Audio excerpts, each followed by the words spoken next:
Hi, my name is Marcus. I have been streaming on Twitch and Kick for years, and like many streamers, my goal was to become a partner on these platforms. But if you are a small streamer, you already know the biggest problem. Getting viewers in the beginning is extremely difficult. Your stream can be good, your content can be entertaining, but if your viewer count is 0, most people will simply scroll past your stream. So I decided to try something different.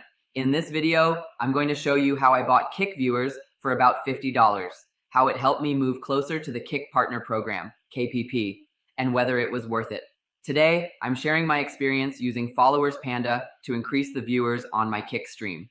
FollowersPanda is one of the older and more established websites that provides social media growth services.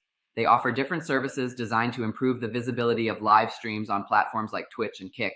In this video, I'll show you the exact step-by-step process I used. First, go to the website and open the menu. From the menu options, click on Buy Kick Viewers. Once you open that page, you will see different packages depending on how many viewers you want for your stream.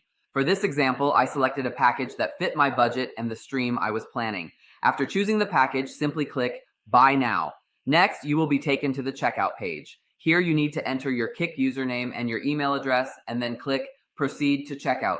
After that, a verification code will be sent to your email.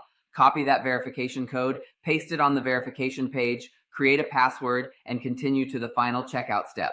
On the checkout page, make sure to double-check your username to avoid mistakes. Then choose your payment method.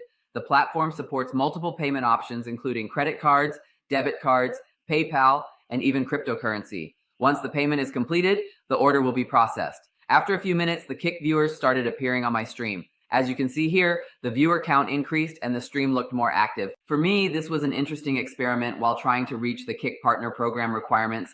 If you're interested in more tutorials about Twitch growth, Kick streaming tips, and tools streamers use, make sure to subscribe to the channel. I'll see you in the next video.